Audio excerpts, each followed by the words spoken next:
अल्हम्दुलिल्लाह वस्सलातु वस्सलामु अला रसूलिल्लाह औज़ु बिल्लाहि मिनश शैतानिर रजीम बिस्मिल्लाहिर रहमानिर रहीम रब्बिश रह ली सदरी व यस्सिर ली अमरी वहलुल उक़दतम मिन लिसानी यफ़क़हू क़ौली वजअल ली वज़ीरम मिन अहली रब्बि ज़िदनी इल्मा रब्बि ज़िदनी इल्मा रब्बि ज़िदनी इल्मा अल्लाहुम्मा सल्लि अला मुहम्मदिन व अला आलि मुहम्मद कमा सल्लैता अला इब्राहीम व अला आलि इब्राहीम इन्नका हमीदुम मजीद अल्लाहुम्मा बारिक अला मुहम्मदिन व अला आलि मुहम्मद कमा बारकता अला इब्राहीम व अला आलि इब्राहीम इन्नका हमीदुम मजीद। अल्हम्दुलिल्लाह, अल्लाह की फजल करम और की तौफीक से हम जो अपना 15 रोज़ा दर्स करते हैं उसका इनकाद हम अल्लाह की तौफीक से कर रहे हैं। सूरह अल-माइदा हमारी चल रही है, एक रुकू में इसका पढ़ चुके हैं। आज इंशाअल्लाह आयत नंबर 6 से हम अपने दर्स का आगाज़ कर रहे हैं। कुरान पाक की चंद अहम तरीन आयत में से एक आयत है ये सूरह माइदा की आयत नंबर 6।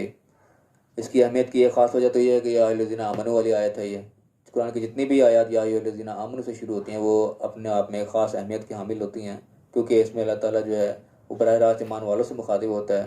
तो जो भी शख्स अपने आप को ईमान वाला कहता है वो इसमें अलर्ट हो जाए कि अल्लाह मुझसे मुखातिब है, मुझे कुछ हुक्म दे रहा है। तो हम जो अपने आप को ईमान वाला कहते हैं तो इसमें गोया कि अल्लाह ताला डायरेक्ट हमसे मुखातिब है। उन आयात के अंदर कोई ना कोई डू या डोंट्स होते हैं, कुछ काम या करने का हुक्म है या किसी काम से रुकने का हुक्म होता है। और दूसरी इस आयत की अहमियत यह है कि ये आयत जो है उसको आयत वज़ू भी कहा जाता है, कि वज़ू के जो 4 फ़राइज़ हैं जो आमतौर पर मस्जिदों में लिखे हुए हम पढ़ते भी हैं, वज़ू के ये फ़राइज़ हैं और ये सुन्नतें हैं, तो उसमें जो फ़राइज़ हैं वो इस आयत के तहत आते हैं। इस आयत के अंदर वो 4 फ़राइज़ जो है वो तज़किरा किए गए हैं, तो इसलिए आयत जो है एक ख़ास अहमियत की हामिल है।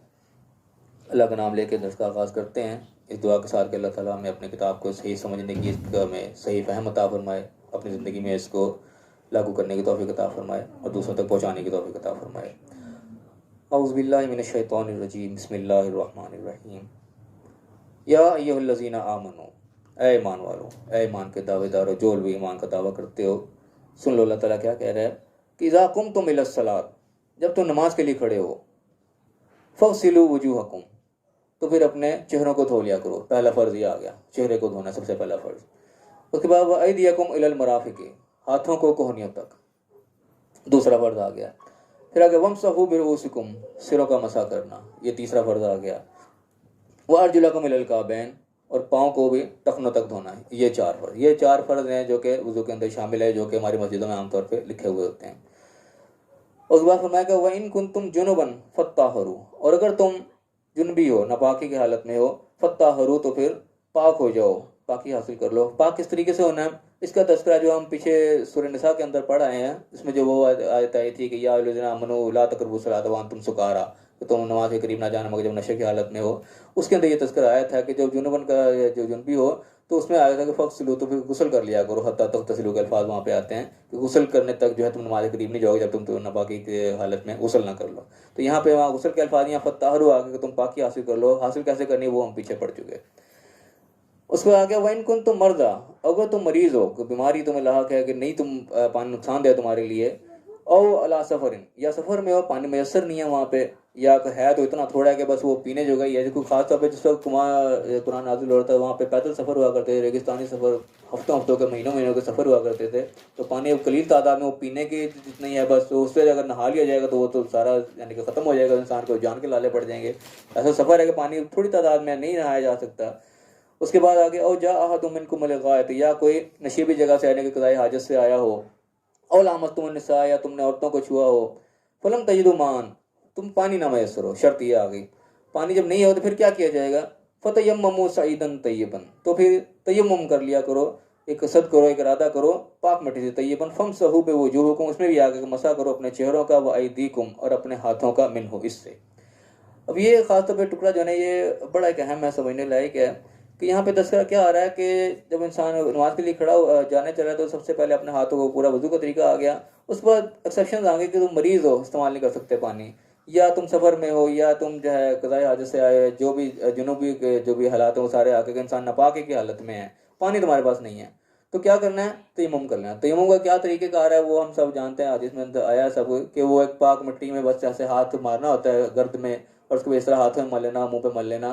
तो बस ये जो है इतना काम कर लेना ही वो वज़ू का भी नियमुल बदल बन जाता है और गुस्ल का भी नियमुल बदल बन जाता है, एक छोटा सा अमल।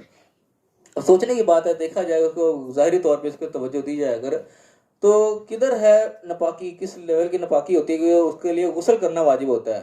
तो गुस्ल का अल्टरनेट यहाँ पे क्या बताया जा रहा है, सिर्फ तयम्मुम।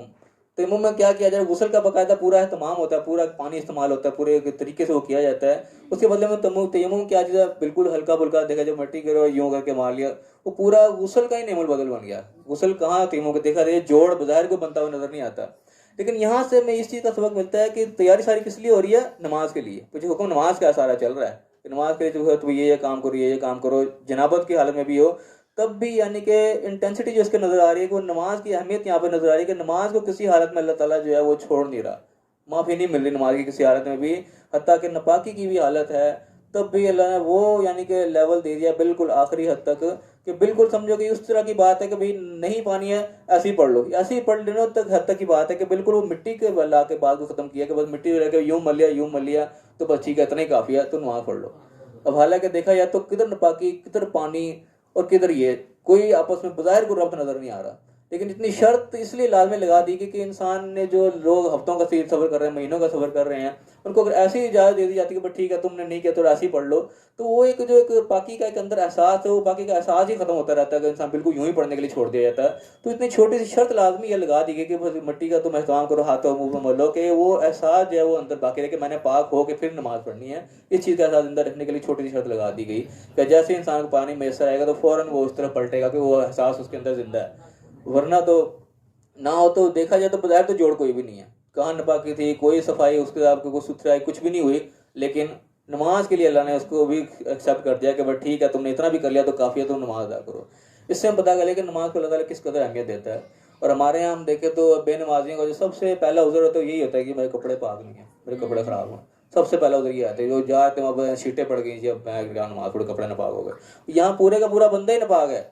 उस पूरे बंदे को अल्लाह ताला अल्टरनेट क्या दे रहा है कि बस मिट्टी यूं कर ली, तुमने मुंह कर ली, हल्का सा हाथ फेर लिया तो बस ठीक है, इतने काफ़ी आ जाओ। हालांकि देखा जाए तो मिट्टी को हम वैसे ही आमतौर पर गंदगी से शुमार करते हैं, यार मिट्टी लगी हुई धो इसको जाके तो गंदा हुआ है। मिट्टी को आमतौर पर गंदगी से शुमार किया करते हैं आम हालात में, लेकिन यहाँ पे अल्लाह ताला उस मिट्टी को ही, इसने फेर देने को ही पूरे वजू का, पूरे गुस्ल का निमल बदल बता रहा है। तो इससे हम हिसाब लगाएं कि नमाज की क्या अहमियत अल्लाह ताला ने कुरान में बयान की है और हमारी ज़िंदगी में इसकी क्या अहमियत हम देखा जाए तो अल्लाह ताला ने जिस चीज़ को इंतहाई अहम तरीन बनाया था वो आजकल हमारी ज़िंदगी में इंतहाई जो है वो यानी कि देखा जाए तो फालतू तरीन से हो गया, उसकी परवाही कोई नहीं किसी को। अपनी ज़िंदगी में हम प्रैक्टिकल देखते हैं, यानी कि अपनी आंखों देखा हाल है। अब हम यहाँ अपनी दुकान पे होते हैं, कई तो हम जा रहे होते हैं, चले हुए कस्टमर आ जाते हैं, देखते हैं ये जा रहे हो, रास्ते में पूछते हैं यहाँ कितनी देर में आओगे, हम कहते हैं ये 15-20 मिनट लगेंगे, नमाज़ पढ़ने के आएंगे। वो उस 15-20 मिनट वहाँ खड़ा होकर इंतजार कर लेता है, उसको इतनी तौफीक नहीं होती कि यार मैंने यहाँ जो खड़ा होना है ये नमाज़ पढ़ने, चलो मैं भी साथ ही पढ़ लूँ। इतनी उन लोगों के अंदर यानी कि वो सेंस खत्म हो गई है, इतना उसका एहसास मुर्दा हो गया है। वो खड़े होकर वो 20 मिनट गुजार लेना मंजूर है, लेकिन इतने में ये नहीं होता कि यार जहाँ खड़े जो होना चलो हम भी नमाज पढ़ लेना। ये यानी कि हमारा हाल होकर रह गया है। और यहाँ देखो अल्लाह ताला किस लेवल पे लेके जा रहा है बात को।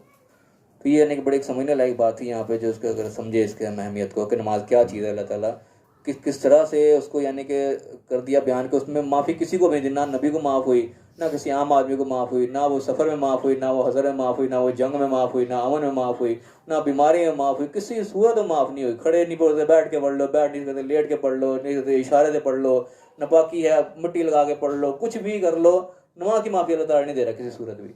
और हमने उसको किस दर्जे में फेंक रखा है कि बिल्कुल ही किसी खाते में ही नहीं है वो। उसके बाद आगे देखिए क्या कह रहा है अल्लाह ताला यहाँ पे, तयम्मुम के बारे में फरमाया कि मा युरिदुल्लाहु लियजअल अलैकुम मिन हरजिन, अल्लाह ताला का ये इरादा नहीं है तुम्हारे पे कोई हर्ज डाल दे, कोई तंगी डाल दे। यानी कि एक तरफ अल्लाह ने नमाज को इतना सख्त कर दिया कि अल्लाह माफ़ी कोई नहीं दे रहा, दूसरी तरफ यानी कि पाकी की भी इतनी सख्त शर्त लगा दे, पानी नहीं है तो क्या है, जहाँ मर्जी लाओ पानी को, नहाओ वजू करो फिर पढ़ोगे, नहीं पढ़ोगे तो नमाज के नंबर कट जाएंगे, इसके तुम्हें सज़ा मिलेगी नहीं।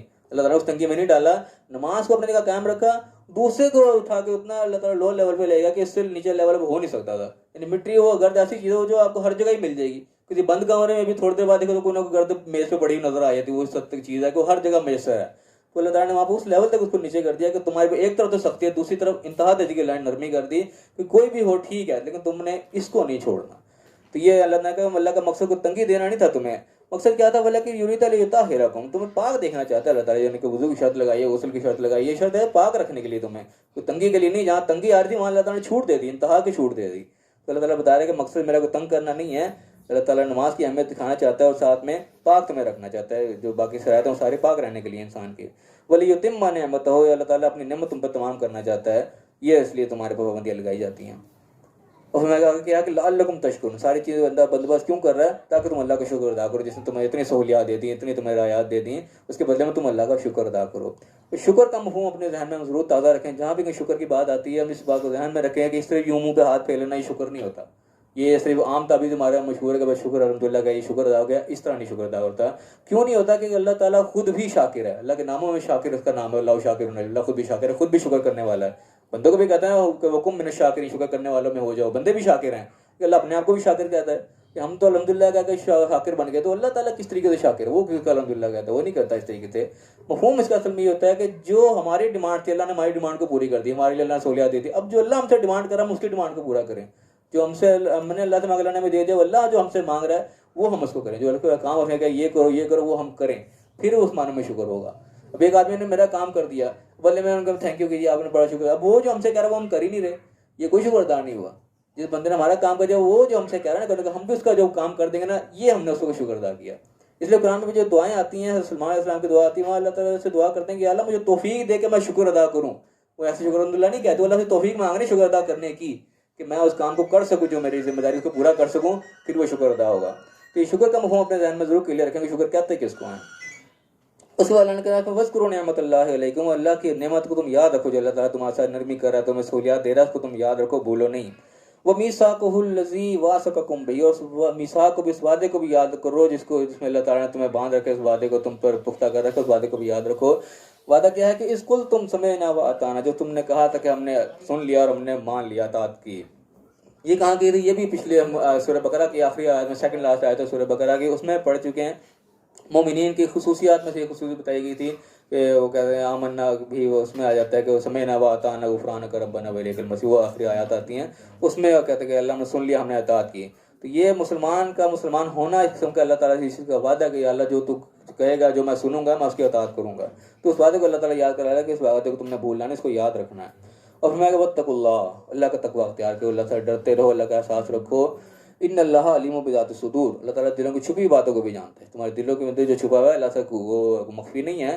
अल्लाह का डर रखो इस चीज़ में कि वो तुम्हारा हिसाब लेगा, एक चीज़ में पकड़ करेगा। तुम्हें सहूलियात जो दे रहा है उस सहूलियात को फिर हिसाब भी लेगा, जो मैंने सहूलियत दी, तुमने क्या फ़ायदा उठाया, मस्बत फ़ायदा उठाया कि मनफी फ़ायदा उठाया। उन सहूलियात को जो यहाँ पे इस्तेमाल करने की ज़रूरत है वहाँ की भी है, तुमने ऐसे इग्नोर कर दिया, उसी का अल्लाह ताला हिसाब लेगा, वो दिलों की छुपी बातों तक को जानता है। उसके बाद फिर या अय्युहल्लज़ीना आमनू, फिर आए थे अल्लाह फिर मुखातिब हुआ, या अय्युहल्लज़ीना आमनू, ऐ ईमान वालो, कूनू कव्वामीना लिल्लाहि शुहदाअ बिल क़िस्त, खड़े हो जाओ अल्लाह के लिए इंसाफ की गवाही देते हुए। बिल्कुल इस तरह की मिलती जुलती आयत पीछे हम सूरह निसा में पढ़ के आए, वहाँ भी इसी किस्म की आयत थी कि खड़े हो जाओ अल्लाह के लिए गवाही देते हुए। उसमें ये तस्करा आया था कि चाहे वहाँ गवाही तुम्हारे अपने खिलाफ हो, तुम्हारे रिश्तेदारों के खिलाफ हो, तो किसी के भी खिलाफ हो, तुमने हक की बात पे कायम रहना। ये पिछली आयत में इस किस्म की आयत थी। अब यहाँ पे भी वही बात आ गई कि खड़े हो जाओ अल्लाह के लिए इंसाफ की गवाही देते हुए, जो इंसाफ की बात है उसकी गवाही देनी है। वला यजरिमन्नकुम शनआन कौमिन अला अल्ला तअदिलू, और किसी कौम की दुश्मनी तुम्हें इस बात की तरफ आमादा ना कर दे कि तुम अदल से पीछे हट जाओ, इंसाफ का रास्ता तुम छोड़ दो कि ये तो मेरी दुश्मन कौम का है, अदल का फैसला हुक्म जा रहा था, मैं तो नहीं दूंगा, ये तो मेरा दुश्मन था। इस चीज़ से तुम अदल से नहीं पीछे हटना। ए दिलो, हुक्म दिया कि अदल करो, हुआ अक़रबुल लित्तक़वा, ये तकवा के करीब तेरी चीज़ है कि तुम जो अदल की बात है, इंसाफ की बात है वो करो, चाहे इंसाफ किसी के हक में भी जा रहा है, जो हक की बात है तुमने वो करनी है, अल्लाह का खास हुक्म है। फिर कहा वत्तकुल्लाह, फिर डराया अल्लाह का तकवा अख्तियार कर रखो, अल्लाह ने अख्तियारात दिए हैं, इनका नाजायज़ इस्तेमाल ना हो कि तुम दुश्मनों के खिलाफ कानून और कर लो तो अपने के साथ कानून और कर लो, ये काम नहीं होना चाहिए। इन्नल्लाह खबीरुम बिमा तामलून, जो भी तुम अमल कर रहे हो अल्लाह ताला से खूब खबरदार है, अल्लाह ताला देख रहा है। ये यानी कि बड़ा एक डराने का अंदाज होता है कि तुम तकवा, ये बिल्कुल इसी के लिखा होता है कैमरे की आंख आपको देख रही है, इंसान अलर्ट होता है, मैं तो किसी की नज़र में हूँ, किसी के अंडर ऑब्जर्वेशन हुई, वो चीज़ है कि अल्लाह ताला खबरदार है। तकवा अख्तियार रखो, किसी चीज़ का नजायज़ ना तुम इस्तेमाल कर लेना, जवाब देना पड़ जाएगा। फिर फरमाया वादल्लाहुल्लज़ीना आमनू व अमिलुस्सालिहात, जो लोग फिर बात को मानते हैं, ईमान लाते हैं, ईमान का मतलब है बात को मानना होता है, जो लोग बात को मान जाते हैं फिर नेक अमल करते हैं, उनसे अल्लाह का वादा है क्या है कि लहुम मग़फ़िरतुन व अज्रुन अज़ीम, उनके लिए माफ़ी भी है, जो गलतियाँ कुताहियाँ अनजाने में हो जाएंगी अल्लाह बख्श देगा, माफ़ी देगा। वह अज्रुन अज़ीम, और बहुत बड़ा अजर देगा, जो तुमने मेहनत की है वो रहेगा नहीं जाएगी, तुम्हें अजर उसका बहुत बड़ा मिलेगा। वल्लज़ीना कफ़रू, उसके बरक्स जिन्होंने फिर कुफ़र किया, इनकार किया, वकज़्ज़बू बिआयातिना, हमारी आयत को भी झुठला दिया, उनको इग्नोर कर दिया, पसे पुश डाल दिया, उलाइका अस्हाबुल जहीम, फिर ये लोग जहन्नमी लोगों के लिए फिर माफ़ी का कोई वो नहीं। जब अल्लाह ताला हर किस्म की रियायत दे रहा है, हर किस्म की सहूलियात दे रहा है, हर किस्म की तुम्हें रहनुमाई दे रहा है, उसके बावजूद तुम झुठलाओगे और फिर तुम इनकार करोगे और फिर तुम दूसरे रास्ते की जाओगे, फिर जहन्नम तुम्हारा मुकद्दर है, तुम्हारा फिर यही हाल होना चाहिए। फिर फरमाया या अय्युहल्लज़ीना आमनू, फिर मुखातिब किया ईमान वालों, उज़कुरू निअमतल्लाहि अलैकुम, याद करो अल्लाह की उस नेमत को, इज़ हम्मा कौमुन, जब एक कौम ने इरादा कर लिया था, अन यबसुतू अयदीकुम इलैकुम अयदियहुम, जब उन्होंने इरादा कर लिया था कि अपने हाथ तुम पर बढ़ाएं, यानी कि उन्होंने प्लानिंग कर ली थी कि इनके ऊपर हम चढ़ाई करेंगे, तो क्या किया अल्लाह ने, फ़कफ़्फ़ा अयदीहुम अन्कुम, तो उनके हाथ को तुमसे रोक दिया अल्लाह ताला ने। यानी कि दुनियावी मामलात में कोई कौम तुम पर चढ़ाई करना भी चाह रही है, तुम अगर अपने सही रास्ते के ऊपर ट्रैक पर चल रहे हो, तो अल्लाह ताला की मदद भी शामिल हाल हो जाती है। अल्लाह ताला ऐसे हालात बना देता है कि उनके हाथ पर रुक जाते हैं। अल्लाह ने वाक़या यहाँ पे बताया जो उनके साथ हुआ कि कौम ने यानी कि कर ली, तो वाक़यात में सारा कुछ मिलता है, यहाँ पे वो डिटेल नहीं है, लेकिन जनरल जो चीज़ हमारे समझने लायक ये है कि कोई लोग हमारे खिलाफ भी हो जाएंगे, जो लाख प्लानिंग कर रहे होंगे, अमेरिका अपनी प्लानिंग करने लगा, दुश्मन अपनी प्लानिंग करने में लगे हुए होंगे, लेकिन वो कहता है मकरुल्लाह, वो अपनी तदबीर कर रहे होता है, अल्लाह ताला अपनी तदबीर कर रहा होता है। यहाँ उसकी एक मिसाल है, देखिए याद करो उस वक्त, यानी कि एक वक्त उनके ऊपर गुजरा था, अल्लाह की नेमत आई थी उनके ऊपर, लोग चढ़ दौड़े थे, अज़ाब में जिस तरह होते कि सारे लोग इकट्ठे होकर आ गए थे हमला करने के लिए, लेकिन अल्लाह ताला उनको ऐसा बेबस किया कि वो कुछ नहीं कर सके, मशहूर चीज़ है। तो इसी तरीके आजकल के दौर में भी चाहे लोग जितने मर्जी गठजोड़ कर लें, प्लानिंग कर लें, हम अल्लाह के अहकामात पे अगर चल रहे होंगे, अपने आप को हमने उनके पाबंद किया हुआ होगा, तो अल्लाह ताला ऐसे हालात बना देगा कि उनके हाथ रुक जाएंगे। तो उसके यहाँ पे अल्लाह ताला ने तज़किरा किया कि याद करो उस नेमत को भी जो कौम ने तो इरादा कर लिया था तुम पर हाथ दस्तराजी करने का, लेकिन अल्लाह ने उसके हाथ तुमसे रोक दिए। फिर फरमाया वत्तकुल्लाह, फिर अल्लाह का तकवा किया कि अल्लाह का से डरते रहो, इन लोगों से नहीं डरना, जो मर्जी प्लानिंग करते हैं, अल्लाह ताला उनकी प्लानिंग फेल कर देगा। अल्लाह का तकवा तुम्हारे अंदर होना चाहिए, अल्लाह की नाफरमानी ना हो जाए, उसके रास्ते नाम हट जाए। उसके बार बार अल्लाह ताला रिपीट करे, कितनी दफ़ा वत्तकुल्लाह आ गया इतनी देर में कि अल्लाह से डरो, अल्लाह का तकवा अख्तियार किए रखो। व अलल्लाहि फल्यतवक्कलिल मुमिनून, और मोमिनीन का जो तवक्कल है वो अल्लाह पर ही होना चाहिए। जो बात को मानने वाले ईमान वाले हैं वो ज़ाहिरी पे तवक्कल नहीं करते, ज़ाहिरी चीज़ों के ऊपर वो तवक्कल उनका, ज़ाहिरी चीज़ें इस्तेमाल ज़रूर की जाती है, लेकिन तवक्कल अल्लाह पे होता है। हम किसी डॉक्टर के पास जा रहे हैं दवाई लेने के, तो तवक्कल हमारा डॉक्टर पे नहीं होगा, वो ज़ाहिर अस्बाब भी करेंगे, लेकिन तवक्कल अल्लाह पे होगा, शिफा अल्लाह की तरफ से मिलनी है। दुनियावी कोई मामला हम कर रहे हैं, अपनी प्लानिंग हम पूरी करेंगे, लेकिन तवक्कल उस प्लानिंग पे नहीं होगा, तवक्कल अल्लाह पे होगा। क्योंकि बथेरे इंसान प्लानिंग कर रहा था, लेकिन प्लानिंग एंड पे एकदम धरी के धरी रह जाती है, क्योंकि तवक्कल सारा उधर आ जाता है। तवक्कल मोमिन का अल्लाह पर ही होना चाहिए। अब चाहे दुनिया में हमें जितनी मुश्किलात नजर आ रही हैं, वो अल्लाह ताला जगह जगह बताते हैं कि मुश्किल के साथ आसानी भी है, इन्ना माल उसर युसरा के अल्फाज आते हैं कि मुश्किल के साथ आसानी है। दुनिया में चाहे जितनी बड़ी मुश्किल नजर आ रही है, सारे लोग हमारे दुश्मन बनते हुए नजर आ रहे हैं, लोग दुश्मन होते चले जा रहे हैं, लेकिन हमने अल्लाह की राह को नहीं छोड़ा। जहाँ पता लगे ना हाँ हक की बात यही है, पता लग गया यहाँ पे झूठ बोलना पड़ेगा, मैंने नहीं झूठ बोलना, पता जो मर्जी है होता है, जो मर्जी हो जाए, फिर तवक्कुल अल्लाह पे होना चाहिए कि हम अल्लाह के नाफरमानी हम नहीं करेंगे, बाकी अल्लाह के सुपुर्द होगी। फिर अल्लाह ताला हाथ रोक देता है। फिर यहाँ मिसाल देकर अल्लाह बता रहा है कि याद करो उस वक्त को जब अल्लाह ने हाथ रोक दिए थे, तो अल्लाह पर तवक्कुल होगा, फिर अल्लाह ताला मामलात को खुद सीधा करेगा, फिर अल्लाह की जिम्मेदारी पड़ जाती है। हम जब अल्लाह को अल्लाह के सुपुर्द कर बैठे, जब हम अपने हाथ में चीज़ ले लेते हैं, हम खुद सियाने बन जाते हैं कि हम यूँ करेंगे तो यूँ हो जाएगा, यूँ करेंगे वो नहीं फिर होता। तो अल्लाह के हुक्म पर चलते रहेंगे, फिर मामलात अल्लाह ही खुद करेगा, वो अल्लाह की जिम्मेदारी फिर बन जाती है कि बंदे ने मेरे पर छोड़ दिया है, अब मैं इसका काम खुद करूँगा। अल्लाह ने मिसाल देकर बताया कि अल्लाह ने उस कौम के हाथों को रोक दिया था, वो अल्लाह ने रोक दिया था, बंदों ने नहीं रोका था। तो बात समझाने का ये मकसद होता है कि इंसान का तवक्कुल अल्लाह पर मजबूत हो, अल्लाह ताला खुद मुसब्बिबुल असबाब है, वो असबाब खुद पैदा कर देता है, इंसान पैदा नहीं करता। तो बात इसी के साथ हमारा यहाँ पे जो रुकू मुकम्मल हो रहा है, अब इस रुकू के अंदर जो मेन पॉइंट से ऊपर अपनी निगाह डाल लें, उसके बाद किसी ने कोई सवाल करना होगा तो वो ज़रूर करें। सबसे पहली बात क्या है, अल्लाह ने मोमिनों को मुखातिब करके कहा जो नमाज के लिए खड़े हो, सबसे पहले नमाज का यानी कि हुक्म यहाँ पे आया कि नमाज के लिए खड़े हो, तो सबसे पहले आ गया कि हाथों को धो, चेहरे को धो, कोहनियों को, हाथों को कोहनियों तक धो, चेहरे के बाद हाथों को कोहनियों तक धो, सिर का मसा करो, पाँव को धो। ये सबसे पहले 4 फ़राइज़ जो आ गए रुकू इसके वज़ू के हमारे। उसके बाद जुनूब की हालत आ गई, जब नापाकी की हालत आ गई, फताहरु, फिर पाक हो जाओ। इस तरीके से पाकी का पहले हमने तज़किरा पढ़े थे, उसमें गुस्ल आ गया था, यहाँ पे गुस्ल का लफ्ज़ यहाँ पे नहीं आया, यहाँ पे पाकी का आ गया, पाक हो जाओ। उसके बाद अल्लाह ने एक्सेप्शन दे दी कि मरीज़ हो, पानी नहीं इस्तेमाल कर सकते, नमाज की माफ़ी नहीं है, मरीज़ है पानी नहीं इस्तेमाल कर सकता, सफ़र में है नहीं है पानी थोड़ा है, चाहे नापाकी हो गई, फिर चाहे वो किराए हाजत से आया है, औरत के पास गया, अपनी बीवी के पास, जो भी किसी किस्म की भी उसको जुनूबत लाहक हो गई, किसी किस्म की नापाकी आ गई है, पानी उसके बाद मैसर नहीं है, अल्लाह ने कहा ठीक है, पाक मिट्टी का तुम कसरत करो, उससे अपना तयम्मुम करो, सिर्फ चेहरों को हाथों को मल लो, बस इतना ही किफ़ायत कर जाएगा, काफ़ी हो जाएगा। तो अल्लाह ने बता दी, वजह बता दी कि अल्लाह तुम्हें तंग नहीं करना चाहता, मकसद अल्लाह ताला को तुम्हें तंगी में डालना नहीं है, लेकिन नमाज की अहमियत ऐसी है कि अल्लाह ताला उसको ड्रॉप नहीं कर रहा किसी सूरत भी। उसके बाद अल्लाह क्या चाहता है, ये नहाने की पाबंदियाँ, साफ़ की पाबंदियाँ क्यों हैं? अल्लाह तुम्हें पाक रखना चाहता है, अपनी नेमत तुम पे तमाम करना चाहता है। पाकी जो है वो बिल्कुल दीन का जो है बुनियादी मकसद है, हर चीज़ में, अंदर भी पाक बाहर भी पाक, ये अल्लाह ताला को मतलूब है। तो अल्लाह ने वजह बता दी कि अल्लाह तुम्हें पाक रखना चाहता है और तुम्हारी नेमत तमाम करना चाहता है ताकि तुम शुक्र अदा करो। उसके बाद अल्लाह ने नेमत अपनी याद कराएं कि उस नेमत को तुम याद रखो जो अल्लाह तुम्हें दे रहा है, और उस वादे को याद रखो जो तुमने अल्लाह से किया है कि हम तेरे हुक्म को सुनेंगे, उसकी अताअत करेंगे, मानेंगे। इस वादे को भूलना नहीं है। बार बार अल्लाह ताला ने फिर तकवा का चाहिए कि तकवा तुम्हारे अल्लाह का अख्तियार किए रखो। अल्लाह दिलों की छुपी बातों को भी जानता है। फिर दोबारा अहम जो हुक्म आया मोमिन के लिए, जो है ईमान वालों क्या करो कि हक की बात के साथ खड़े हो जाओ, अल्लाह के लिए खड़े हो जाओ, हक की गवाही देते हुए, किस्त की, इंसाफ की गवाही देते हुए। किसी कौम की दुश्मनी भी तुम्हें इस चीज़ पर ना मादा करे कि तुम हक से हट जाओ, अदल से हट जाओ, ना वो जो है तुम ना इंसाफी पर उतर आओ, ये नहीं करना, अदल ही करना है। यही तकवा की करीब तरीन चीज़ है। फिर तकवा जो है कि अल्लाह का डर रखो, बेशक अल्लाह तुम्हारे तमाम अमाल से खबरदार है, तुम्हें देख रहा है जो भी कुछ तुम कर रहे हो। ये अलर्ट करने का मकसद, जब देख रहा है तो फिर वो पूछेगा भी। और फिर आगे कि जो अल्लाह ताला ने मानो से वादा ये किया कि तुम बात को मानोगे, नेक अमल करोगे, तुम्हें मग़फ़िरत भी मिलेगी और उसका अजर अज़ीम भी मिलेगा। उसके बरक्स भी जो लोग इनकार करेंगे, आयत का झुटलाएंगे, इनकार करेंगे, तो वो जो फिर जहन्नमी होंगे। उसको फिर आगे ईमान वालों, अल्लाह ताला की इस नेमत को याद रखो। जब उस कौम ने तुम्हारे ऊपर दस्तदराजी का तुम इरादा कर लिया था, लेकिन अल्लाह ने उनके हाथ तुमसे रोक दिए और तुम्हें जो है उनसे बचा लिया। फिर वो कहा कि अल्लाह का तक़वा तुम अख्तियार के रखो, अल्लाह ताला असबाब खुद पैदा करेगा।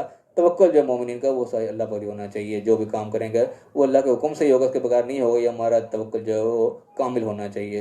अल्लाह ताला हमें सही समझने की, सही अमल करने की तौफीक अता फरमाए। हक बात हमें खुद भी अमल करने की, दूसरों तक पहुँचाने की तौफीक अता फरमाए, और दुनिया आखिरत दोनों जगह कामयाब फरमाए। आमीन। व आखिरु दावाना अनिल हम्दुलिल्लाहि रब्बिल आलमीन।